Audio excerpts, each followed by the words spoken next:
your host, Rick Watson. This is your weekly dose of e-commerce entertainment. We're a live show. I'm here with my co-host. It's Jessica Lefesky, I am here. It's Friday. I'm not doing my TPS reports. So it sounds like Rick's ready for summer. We have got a packed show for you. And if you didn't think that you've seen Rick's love language, you're going to see it today because logistics is his love language. And we're going to be all in. Yeah. And before we get into logistics, just remember it's a live show. So I would love to hear. Thank you. First of all, thank you for watching. Thank you for calling in. I would love to see, where are you listening from? What city? Shout out and rep your city in the comments right now. So let's get into it. Our show is sponsored by VTech, so we really appreciate their sponsoring the show. Interesting fact today that I wanted to highlight, Jess.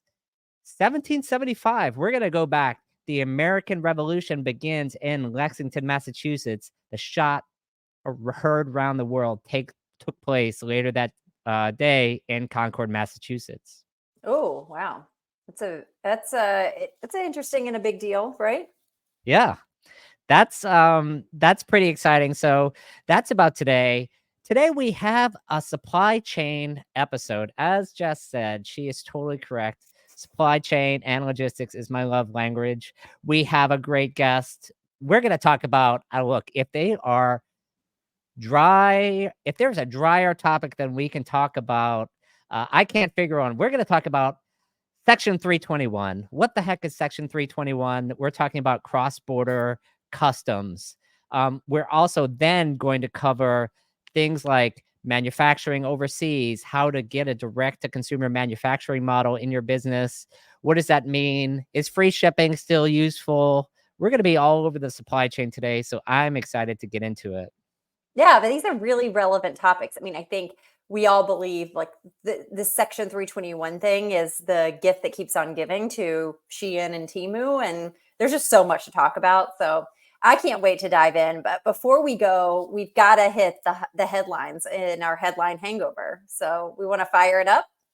Yeah, I'm in terms of the headlines that we have up this week. We are going to start with the NRF, which is our favorite friends over at the NRF, the marketing / semi-useful, mostly useless retail marketing and lobbying organization. What do you got for us from that, Jess? Well, yeah, so there's a lot of drool probably coming out of the mouths of the NRF team because retail sales beat forecast, up 5.3%.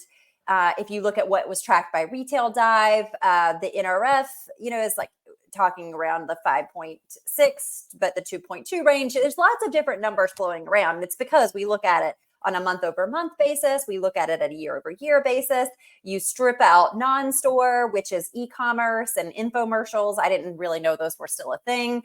And you also, look at gas. There's lots of other stuff that's kind of mapped in here. But I think the key takeaway is that at a category level, we are seeing some declines as it relates to things that rely on financing, like furniture, electronics and appliances. Weirdly, sporting goods is also down. And so those were all in the negatives and in the red. Things in the black, surprisingly, apparel, which that's kind of a shocker, I think. But maybe that's the Shein or the Temu gift that keeps going. But that was up 3%. And non-store showed strength. So if you looked at it at like a year-over-year basis, it was up 11%. And so that's really kind of good news from an e-commerce perspective. Really, the hot take here is resilient consumer continues to be the narrative. So kind of the takeaway from the NRF was the consumer remains focused on value. Retailers are going to have to keep prices low. So that's the sage advice from the team. Cut your prices, you'll get sales. Yeah, things are great if you cut prices, said no one ever. Right. Like, where's your margin? It just went out the window. No. I had a LinkedIn post this week, and I talked about how I don't want to spend money on socks anymore. Sorry, Bombas. Used to love you, not so much in this economy. No, I mean, when you can get your socks now at the AMZ or the Shein for $2, like, why would you? Exactly. So We'll that's hit the not next one. yeah. In terms of our next story, we have actually seen GoPuff partnering with Shopify, which is an interesting kind of move. Here's the story. GoPuff will sell a Shopify storefront to a CPG brand that wants to use it for events, other marketing. Other grocery related providers like an Instacart and others have tried to do grocery storefronts in the past. The fact that Shopify is a partnership here, I think, is a very interesting proposition, not only because it gives the CPG brand a direct to consumer presence that's fulfilled. Like if they're already a GoPuff customer, GoPuff has a whole bunch of distribution centers around the US, several hundred, and so it puts them in a lot of markets. For Shopify, I think it's even better because what does it signal to the market? It Yeah. signals to the market to me that Shopify is the default way to launch an e-commerce site, even for big CPG brands. Yeah, 100%. It's like, look, why build it? We got these platforms here that are ready for the taking. Why would we invest? And so you're right. It is good news for Shopify, for GoPuff. Probably not the path to prosperity, but some good headlines. We'll see. I mean, GoPuff has raised over $3.5 billion. I mean, most of CPG is going to happen still in stores for the foreseeable future. 99.99%, and so it's not going to save GoPuff, but it could be useful. So Yeah. next up, if you had Shein on your bingo card, it's 7 minutes 13 seconds. Take And us we through got that, something Jess. for you. Yeah. So, in the sign of flattery, most people say imitation is a sign of flattery. But with Shein, it literally is their design strategy. And their business model is baked on how they can quickly get things to market. And they scan they scan the internet, they scan lots of data, they aggregate this together to kind of keep cranking out their styles, and it lands them in hot water, specifically in these copyright infringement cases. But it's literally baked into their business. They've been named as a defendant in almost 10x as many copyright or trademark infringement cases as H&M, which is kind of a shocker. But they basically put the cost of litigating and settling copyright infringement cases directly into their business expense. It's in their financial model. So we have a new one that's popped up. And essentially, a group of independent artists are filing this lawsuit against Shein. I guess my thing is like, A, does the consumer care? B, does this really have legs? And C, is there going to be any change? What do you think, Rick? Yeah, it's hard to see. Look, the consumer obviously doesn't care, but the consumer doesn't necessarily have to care for there to be regulation. So I kind of see that even if it's built into the Shein business model, like how could it not be? They're making billions of dollars, and so for them, intellectual property is like roadkill on their way to success, which is, not a great thing to say about the company. And so I think, look, the Congress has to act. They should probably even be working on this before they shut down TikTok, by the way. Maybe, that again, and in their punch list of things to do, doesn't seem like it's totally hitting the radar. So we will see if this is yet another thing that delays their long-awaited start date on from an IPO perspective. So Oh we'll my see. God. Speaking of things which are far off my radar and now are coming back, Yeezy. What's Yes, going on here? Yeezy. So, Adidas had an amazing earnings report, which led them to raise their profit target for the year from 500 million euros to 700 million euros. I can't do that currency conversion in my head, Rick. Maybe you can, but it's good dollars, basically. Negative Uh, ghostwriter.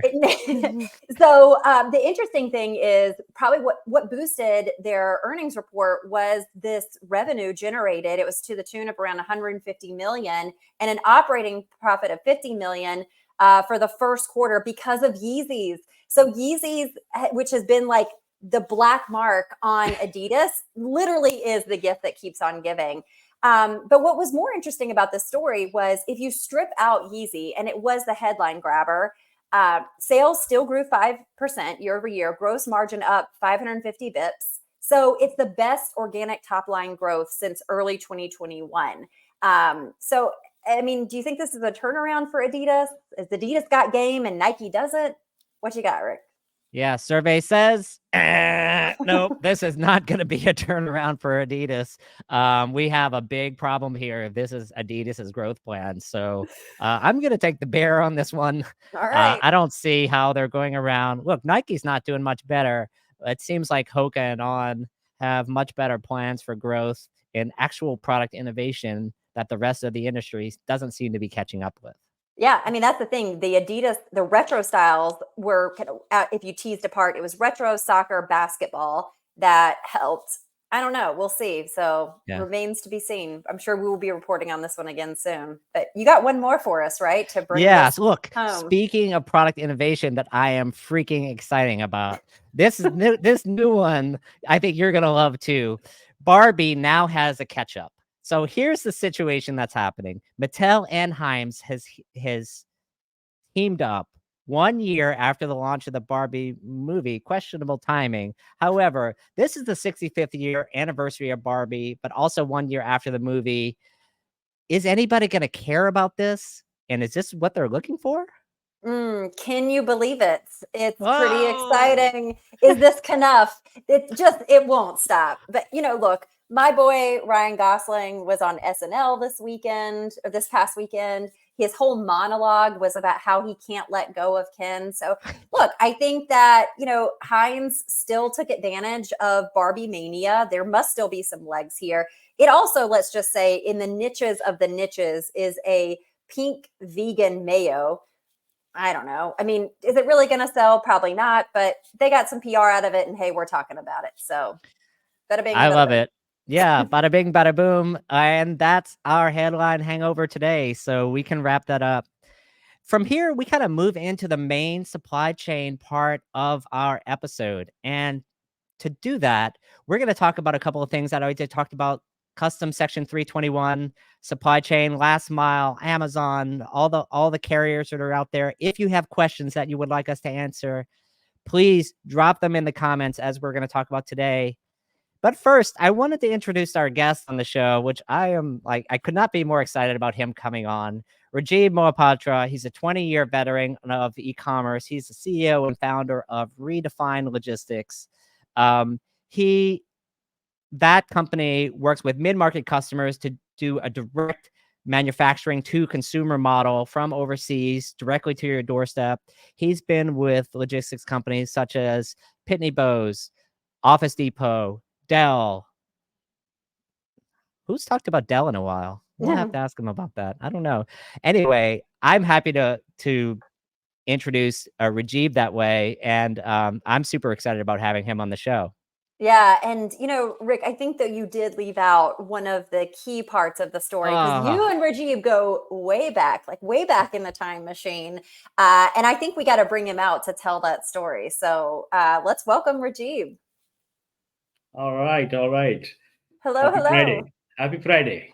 Yeah, welcome to the show. So, Rajiv, before you and Rick dive in again to your love language and you guys start geeking out on all these logistic and supply chain topics, tell us the story of how you first met Rick, because I I'm think our audience would love to know. Oh, I'm a little worried about this story, like what's going to come out of his mouth next. so Rick, looks like the rumors are right. Or I don't know. I mean, wow. I'll put it there. If Jess is talking about it, I have no idea what she's talking. But anyways, yeah, no. Um, First of all, thanks for having me on the show. Excited. I mean, I wouldn't miss it. This is the hottest seat in the town, so never. But anyway, going back to Rick and I, it's been 8 years. Actually, this April, Rick. I don't know if Oh, it's you. our anniversary. What did you No. get me? Yeah, 8 years. Uh, um, we'll talk about that. So here's how it happened, right? So I joined Pitney Bowes, and then as I come on board, and I start thinking about my next team kind of leaders that needs to be in the organization. There are a lot of good people, but then of course we're transforming, trying to see what else we would need. And my boss, the president of the business, basically said that, hey, by the way, we spoke with this guy. We interviewed him for your role, and pretty good, but we decided to bring you in. I'm like, okay, that's awkward. Uh, that's Wah, that's wah. why doesn't it excite me? And but at the same time, my take was, um, I got to meet with this guy. So we're in the Madison Avenue office for the meeting. Walks in this young looking guy, and my first reaction is, he's too young and he looks radical. Like he must have some crazy ideas. I'm not sure about it.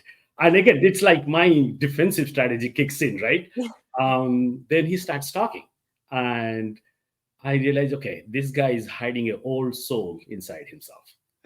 That's my exact thought. That's exact thought. And we start talking about things.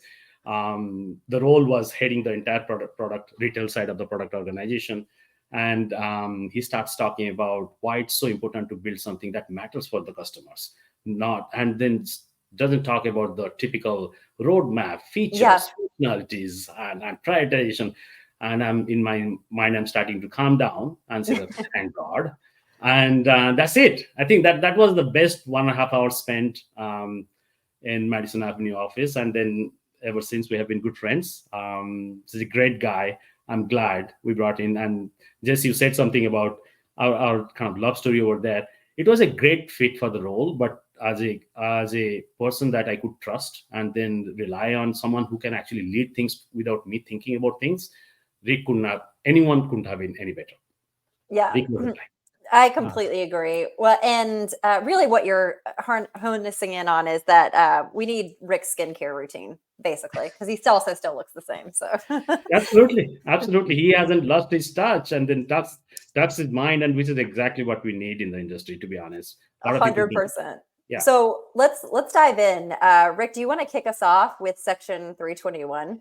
Yeah, Section 321. Look, the industry talks a lot about cross-border, how to get products from overseas manufacturing into the country. If you're in the United States, you would be forgiven if you don't know there is such a thing as duties at all, because you pretty much don't pay duties. If you're in Europe or other places or Canada, it's a fact of life for most other countries in the world. And so I think, first of all, the question is, there are a lot of you have two angles. Number one is like, what is Section 321? Where did it come about? What was before it? But then Section 2 is, a lot of people talk about, again, Shein on your bingo card, another 18 minutes, Chinese companies dumping products into the US market using a quote unquote loophole. And so I just wanted to talk about, like, just baseline. Yeah. What is Section 321? How do customers get things into the market? Absolutely. Yeah, I think, Rick, if you may, maybe let's do a little primer on 321, like what the hell this thing is. And just it's not as old as the war that started in Lexington, going back to the Civil War, but it's pretty old. It Yeah. is pretty old. I mean, would you believe that if I say it's actually 80 years it has been in there? So Yeah. though it's one of the oldest trade associated with one of the oldest trade laws that started in 1930, I believe. Like Yeah. Herbert Hoover created this rule around 25,000 products or something. You have to pay 20% tax. By the way, that was one of the things that contributed to the Great Depression. Right. But come in over the next 6 to 7 years, people realize you can't just tax things as is, right? So if you're bringing things personal use, it went from dollar to $5. If you're bringing things gift, it went from $10 to $25, where you are not going to be paying any duty and taxes. So that was really the birth of Section 321, right? So back in the days, fast forward 70 years, the number is $200, right? By end of the century, the number is $200. And by that time, one thing that we also have to pause and kind of think about it. The country was also changing from what I call manufacturer-driven in economy to a technology-driven economy, right? This whole thing called e-commerce happened. I mean, products started flowing freely, right? I mean, over the next 15 to 17 years, the administration starts thinking about it. How do we manage it? And Customs and Border Protection, who is in charge of entirety of anything that is coming into the country, they were looking into it to say, okay, should we just go back and start charging duty and tax on every product? The reality is, as they kind of did the estimation, okay, over the next several years, how much more volume we're going to get in. And then the idea was to run security scan, run all the paperwork to kind of chase all those inbound products coming in. It's going to take a lot more expense than the revenue we're going to make from Mm-hmm. Right. the customers, Yeah. right? Yeah. So they decided, okay, we can't just charge. Rather, we should come up with this whole thing called low value customs clearance, low value Mm-hmm. Mm, customs clearance, right? So over the next 5 years or so, 2016, I believe, when the Obama administration basically moved it from $200 to $800. mm, But I think one fundamental thing that people often don't realize has been in place is this was created to make commerce easy. Period. right. Make commerce easy, make commerce fast, make it beneficial for US businesses to bring stuff in, Mm-hmm. as long as they're following certain rules, right? So you can't bring in any kind of crap. You have to Right. do your things. It has to be legit. It has to have certain degree of authenticity into it. All those things considered, yeah, sure, bring it in. $800, you no duty and tax. So it's been there in place. It's actually sad that a lot of people don't leverage it. I mean, I shouldn't say that. A lot of people did leverage. Those who did, they absolutely took advantage of it, Yeah. right? And then Yeah. I don't know what's the timing now. There is another bingo card, Shein. We should talk about it. And But Timu. reality is, this is not built for Shein and Timo. This was built for the government, for the country, and they Right. had it for the last 70 years. So how are they taking advantage of it? When we talk about there's this loophole, can you help explain and break down why are they able to do it so successfully? And how are they getting through this loophole? I mean, the simple answer I'll give you is they have all the same abilities that anyone else can have. Okay. Right? Hmm. That's one thing. Let's just agree there. They didn't take advantage of anything that others were not or are not, right? However, one thing they absolutely manipulating the process is they're pushing this influx of cheap products. The reality is Right. cheap products is, when you say something is cheap, it's cheap because it's manufactured cheap. Like Mm-hmm. Right. you can't be selling a $50 item, something that took $50 to create, in $5. You obviously Mm-hmm. are Right. selling something in $5 because it took $3 to create, or Right. $2 to Right. create, right? So they are taking advantage of these two things they're doing in a very smart way, which Mm, is, again, call it whether they're exploiting or they're working through the loophole.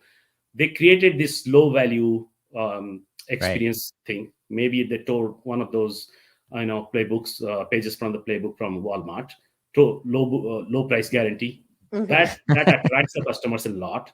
But behind the scene, they are going after all these plethora of manufacturers who they're able to force to say that, okay, produce in cheapest able possible, and Yeah. then we're going to tell you exactly how much to produce, when to produce, because they are able to see how much demand is coming in for a particular Mm-hmm. product line, and they're translating that to saying that, okay, just produce this much in this Right. timeline, and Right. just give us that, Mm, and we're going to sell it. So it's a great kind of marriage of great, yeah. how do I put it, great demand planning and great Yep. supply planning, Yep. right? Yeah. And But I think why this is relevant and why this is in the news, clearly, I mean, American manufacturers, American retailers are going to complain when they see a whole bunch of products there you dumped go. on the US market. So let's talk about from a statistics point of view. China estimated that 1 billion shipments entered the US under the de minimis rules in 2023. By March of this year, there have already been 500 million shipments Mm-hmm. entering under the year in the fiscal year so far. Consumers don't seem to be complaining. It's more that like constituents are complaining to their congressman. That's Right, number one. right. Second is the retailers are going to complain. The NRF is going to be upset. I mean, clearly the chairman of Timu is not going to be on the NRF yearly update like we talked about the other week, Jess. Yeah. Amazon will be. Like Amazon will be, which Amazon wasn't 5 years ago. So who knows what'll be 5 years from now? But I predict Shein will not be on that program either. Yeah, it to your point. By the way, going back to that stats from 2023, 1 billion shipments that came through the de minimis program, Yeah. right? Shein and Temu are only one third of that. Hmm. So Mm. the question, Who is Who's the doing that other rest? two-thirds? Yeah. Yeah, who's the So rest? it's don't get me wrong, and I have a viewpoint about, rather when you look at someone doing something and complaining about it, of course by no means I'm supporting what Sheen and Timo are doing, no Yeah. means, right? So they're exploiting the market, they're exploiting cheap labor, there are unethical practices that they're deploying, which is why they're keeping their products price so low. Going back to Yep. your question, how they're able to do it in cheap, or how they're kind of going through the loophole. But the reality is there is two-thirds of the other billion shipments belongs to Right. someone else, a multitude of someone else. Let's figure out how we can be part of that bandwagon. Yeah. Why Yeah. can't we do the same thing? I mean, of course, go with the ethical practices. Go to your suppliers. Go work with producers who are giving you better quality products. I'm Yeah. a big believer, if your product is good quality, customers love it, and in this case, consumers will not complain if they love the product. Period. Of course, there Right. are consumers who are going to say that it's pricey, but reality is quality costs. That's it. I mean, Right. we have to play to those rules as well. I mean, if you ask me, Rick, I would say it has never been so important to Mm. know about your supply chain Mm-hmm. Mm. as it is now. Yeah. It's never been. And talk about that. Why do you say that? So, everyone talks about the loophole, and then what is the government doing about it? What is CBP doing about it, right? So, one of the things that CBP is absolutely looking into is tightening the belt on exactly where this product is coming from, right? Mm. So, if I'm doesn't matter whether I'm Shein or I'm one of the US retailers that is leveraging this model, questions that is going to be asked, already been piloted, by the way, is do you know who your supplier is? Do you know Mm-hmm. what raw material they're using? Where they procure those raw material? What Mm. what is that SOP in the manufacturing process? For instance, if you recall, there is this province called Xinjiang province, where that's known for cotton manufacturing, right? Cotton products Mhm. manufacturing. Mm-hmm. 2 years back, the news came out that they are deploying minority labor, forcing them to Mm. work at cheapest possible cost, Yeah. right? So the government took over, saying that, okay, any product coming from that region, we are going to stop it. Mm. Right. So that's just as an example. Now CBP is now tightening the belt. They're building enormous amount of technology and data-driven capabilities. Some of my good friends, a good business partner called True Identity, look them up. They're very closely working with CBP on this. And what that does, it makes it much more important to declare exactly what you're bringing. It's not Yeah. about what product you're bringing. Are you bringing the product from the right place? That's the number one Yeah. thing. And I Identity. think you're talking about a topic that has definitely gained a lot of traction in the last few years, like supply chain traceability, supply chain Bombo. transparency. Mm-hmm. Absolutely. Um, Mm-hmm. and Absolutely. I think even outside of this cross-border discussion, look, at times it's important to consumers, at times it's not important to consumers, but from a regulation point of view, the regulations are increasing around the world around this topic. And so if you're manufacturing in multiple places in the world and you're importing into Europe, the EU is much more ahead of the game here than the United States Absolutely. is. Absolutely. Absolutely. Yeah. Absolutely. I mean, it's a quality control. I mean, unfortunately, I don't want to say it's too late, but I'm glad that we are catching up right now, Hmm. right? So when we say the CBP is not doing things, CBP actually is going to come back. It would feel like with a vengeance. Trust me. I mean, something is supposed to come. Announcement supposed to come before April 30. I'm like waiting for it. Right. I mean, there are questions. Are they going to reduce the number from $800 to $200? My take is sure, let them do it. 90% of the retailers AOV is below $200 anyway. Yeah, Right. so I don't It's think it's not, and gonna it's not help. going to, especially in apparel where we're Right. talking about it, it's probably more prevalent. I had another question for you because there was a report also recently where we talk about people taking advantage of it. It sounded like there were retailers that were getting goods into LA, shipping them down to Mexico to then ship them back into the US to take advantage of this. So you heard, can you validate? Is that true? That is Is that 100% true. is that something you recommend people do or? It's well, first and foremost, that's also sitting on top of the section 321, right? So Yeah. if you're end of the day, you're still shipping something from whether it's Canada or Mexico into the US, We are Yeah. still taking advantage of Section 321, which is good, not a bad thing to do. But yeah, instead of bringing it to US, taking it to Mexico and Canada, two things it does to you as a retailer is it actually helps you reduce your cost basis, Hmm. right? Real estate is expensive here in the US. Labor costs are expensive here in the US. Right. So it and by the way, if you're bringing it to Canada, let's say, because of the deferred tax strategy, as long as you're exporting into the US, you don't have to pay any duty and tax in Canada. Hmm. So Okay. is it a loophole? Sure. But is it a provision that you are able to creatively think through and use it? Why not? Right. So Yeah. Yeah. again, the point is, don't bring bad products to the country. As long as you are able Yeah. to stay by that rule, I think it's not a bad provision.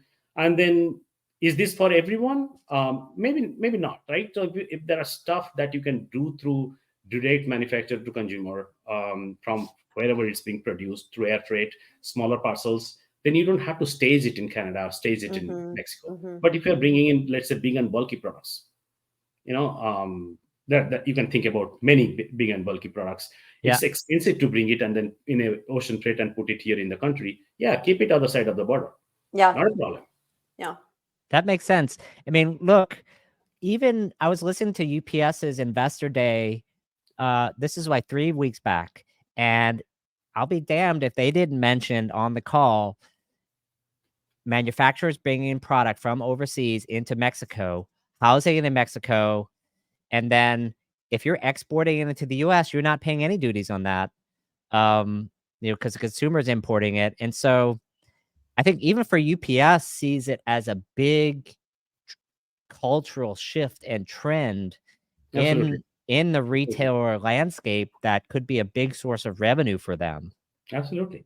Absolutely. I mean, a Yeah. lot of I do see quite a few US based 3PLs starting to grow their footprint both side of the border. In those. Yeah. Mhm.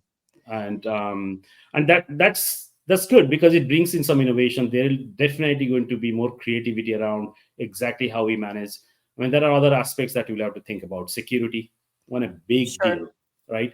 Traceability. Rick touched on that. There is a lot of innovation happening.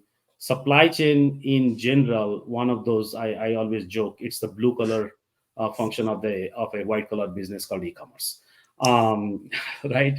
That's right. But in general, they have been lagging when it comes to digital innovation or digital transformation. So there is a lot of things happening in blockchain technology, as an example, to, Mm. Hmm. to drive better auditability, better There's one I traceability. haven't heard about in a while. Oh man, we used to talk about that all the time. It's Yeah. coming. It's happening. It's All right, happening in it's the back. market. We're It's bringing happening. blockchain back. Yeah, Yes.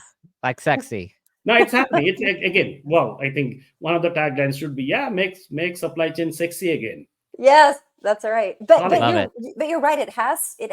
There's nothing more critical. And when we break down earnings and we talk about retailers like we did last week, Abercrombie and Fitch, that are successful, it's those that are reined in their supply chain. They have gotten tighter on their inventory. They've gotten better Right. around how they fulfill and provide that experience to customers. And I don't know if you guys are ready to transition to last mile, but I think there's something valuable in getting into the importance of last mile because it was talked about for so long. And is it still a thing? Is it still something that people should care about?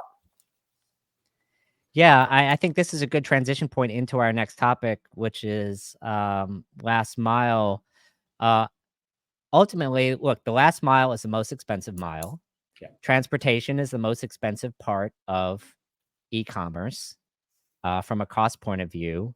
And so the closer the product, so you have almost a dichotomy here. You have two big expensive costs in e-commerce. You have costs of goods and you have transportation. And you almost have this two forces that are splitting them apart. One force is like the Amazon force, which is like we want to get the inventory 5 seconds from the consumer, and that's the Yeah. mission. Like as much assortment we can, as close to the consumer as possible, because we have the demand. For everyone else that doesn't have demand, it's better not to move your inventory around. It's better to sell through as many channels as possible through a single pot of inventory. That way you can do bundling, configuration. So Yeah. talk a little bit about the state of last mile, Rajeeb, and how do you see that evolving? Yeah, no, you said it right. It's still critical. Yes, it is one of the most expensive legs in the entirety of order journey, right? From whether it's coming from a supplier or a distributor or manufacturer or a warehouse, doesn't matter. That's one of the expensive piece of um, action in the journey. Thing is, the way I look at last mile, it don't go away anywhere. Here is why: you Mm, screw up last mile, you screw up the entire purchase experience. Period. Like, Hmm. mm. imagine you did everything possible. I mean, you packed the product in the most beautiful way, you put a love note in that, you did everything, and then your last mile carrier fails to deliver it A, on time, and God forbid, never delivers it. Mm. Yeah. That's your last mile. Yeah. That's your last mile, right? So yeah, it's extremely crucial. There is a lot of, again, lot of I would call it diversification. It used to be UPS, FedEx ruled the world. DHL came along. USPS obviously has access to every zip code Hmm. in the country, so Yep. Hmm. they all play their own role. But then here comes this whole idea around regional based last mile, like Right. Mm, people who specialize in the best possible service in a particular location or particular set of locations, and then ultra fast deliveries for Q-commerce, like then hmm. the Wayos of the world, the Yep. Puff, um, puff. there you go, there you go, Hey, Q-commerce, right? Uber at one point. Uber Rush, Yes. and yeah, and Halify. I mean, there are quite a few that have come up. So last mile as a concept, I would say, have absolutely kind of Mm, mushroomed over the last several years. So we have multitude of players in the market. right. Can the market sustain so many players? That's a big Right. question that we are all kind of looking into. There is definitely an angle towards some consolidation about to happen, already Yeah. happening, right? Hmm. Like, one of the big one that happened was Leadership and OnTrack getting connected. By the way, Right. there are a lot of big question marks on that particular marriage, but my observation, they have done very well. Volume Right. wise, they have moved up the chain. They're probably the fifth, I believe, fifth or sixth Yeah. in the chain. So yeah, no, there is a lot to unfold there. Yeah, and I wanted to cue a couple of slides. We have a shipping index, which is actually produced by our former employer with some stats we could actually show here and talk about the state of play in last mile. And we'll kind of go through this, which is US parcel market volume outpacing revenue for the first time since 2020. Obviously, the pandemic really shot up volume and some people had some revenue challenges. If we keep kind of going through these slides, we'll talk about individual carriers. You mentioned the one before, alternative delivery providers, in particular Hmm. like these regional carriers like Lasership, Yep. OnTrack, etc. And some of the things that are making this more popular is the idea of zone skipping. And Mhm. how can you reduce your last mile costs, which is like inject the parcel at the right place with a line haul directly to where it needs to go, rather than going through an integrated carrier through the whole time and then increase your costs along the way. Do you want to talk about this for a second?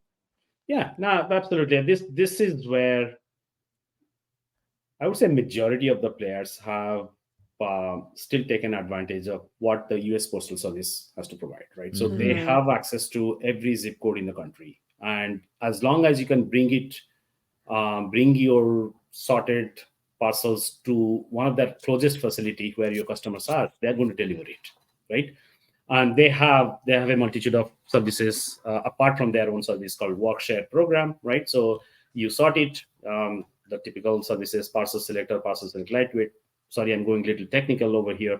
um, Thing is, what I hear as part of Mm, their own transformation, Postmaster General DeJoy, there are talks around taking more and more ownership of those work share programs, meaning bringing it in house rather than Hmm. giving it to other people.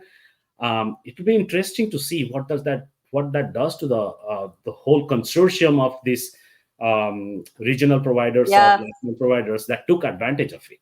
What's going to happen to them? Right, so again, this is not official. I don't believe anything officially out yet, but that's mhm, certainly one of the conversations happening in DC, right?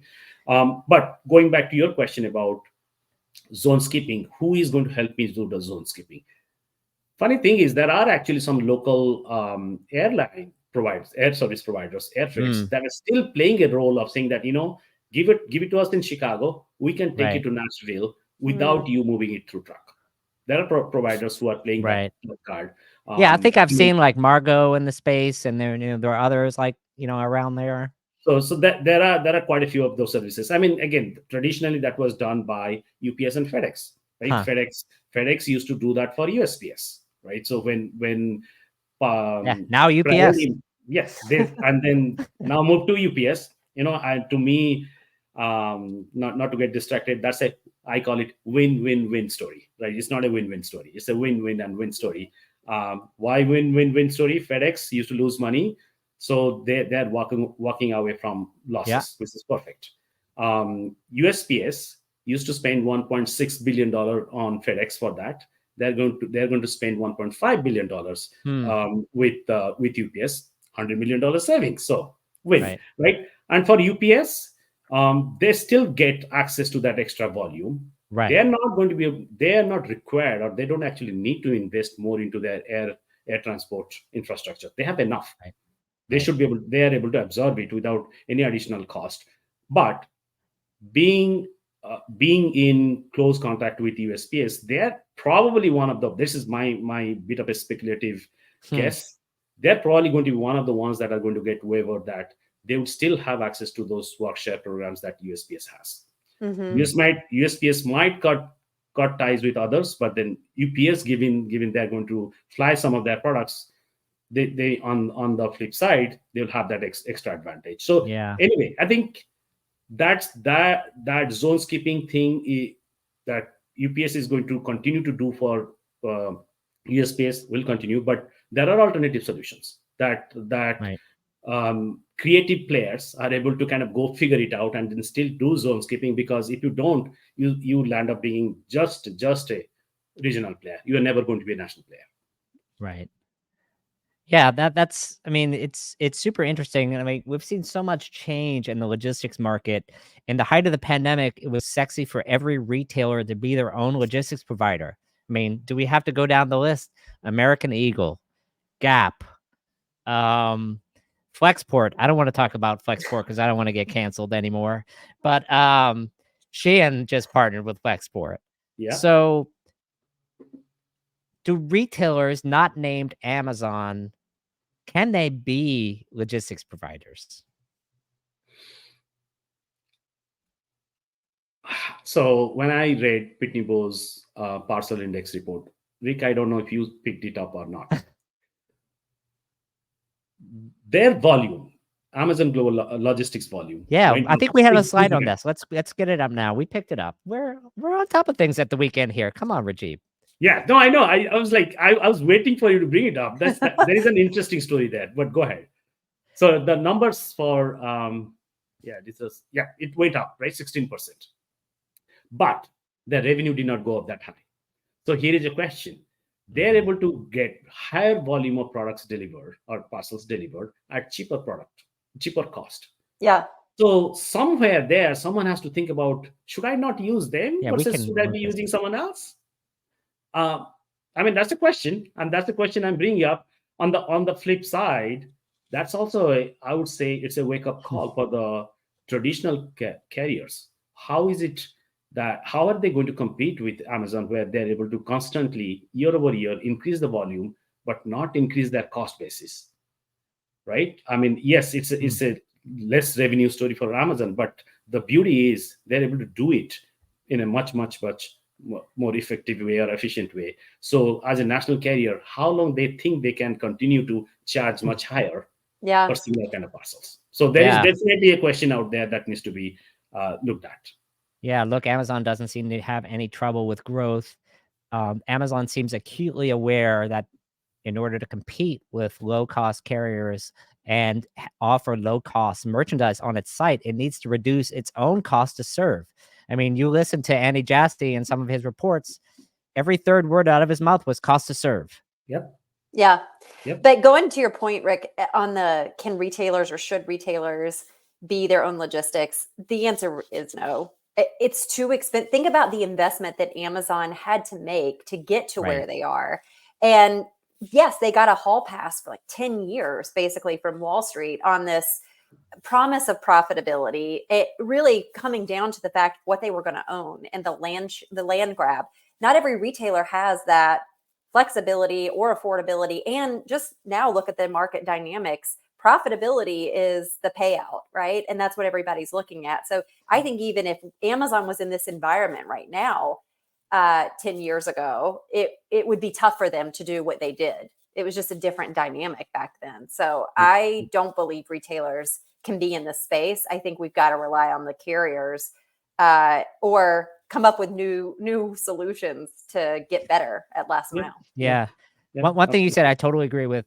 If Amazon didn't double its logistics network right before the pandemic, they certainly could not do it now.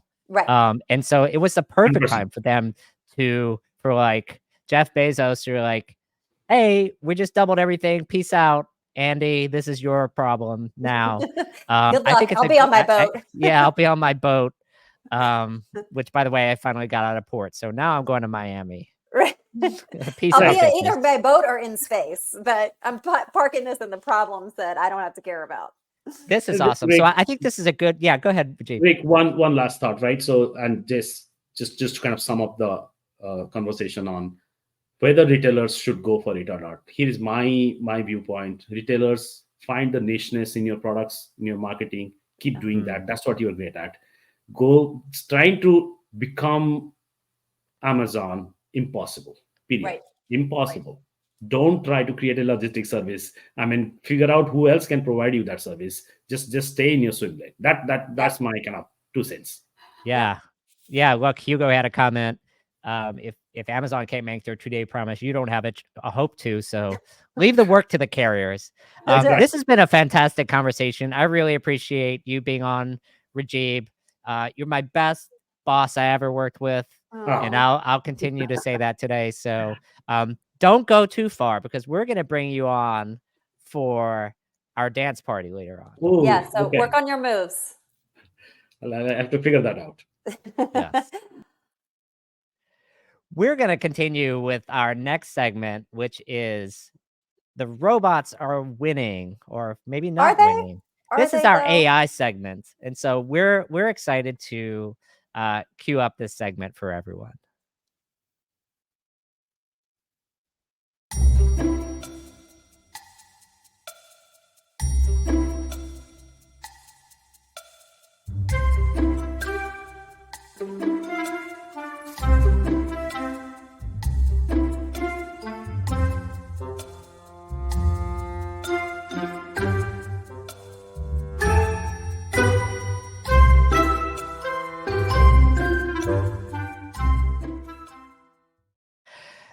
The last one is the best. Like, why do you give a robot a hammer? I don't know that one. It feels like it's a great metaphor for we are being hit over the head every day with some kind of AI news. So I'm glad we're bringing this segment back. Yeah, I love this segment. The first story that we're going to talk about here is Walmart deploying self-aware forklifts. So forklifts are going to take over the world now. A company called Fox Robotics has been doing a small pilot with Walmart. Now this is going to move into 19 distribution centers. And the idea is that right now you have humans that are running forklifts that are going into the bed of 18-wheelers and pulling out pallets one at a time. Instead, what's going to happen?